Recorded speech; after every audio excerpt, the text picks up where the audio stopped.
This morning, a hellish scene in Paradise. I'm talking about that California town pretty much destroyed. Take a look at this fire. The winds whipped it up overnight, destroying thousands of buildings. Officials say they won't have an exact count until they can get into that area. It started yesterday when two brush fires exploded in the hills in Ventura County.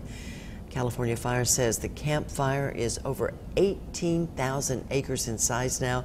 It's burning in Butte County, some 90 miles north of Sacramento. Sheriff officials say evacuation orders are in place for the entire town of Paradise, where little is left this morning.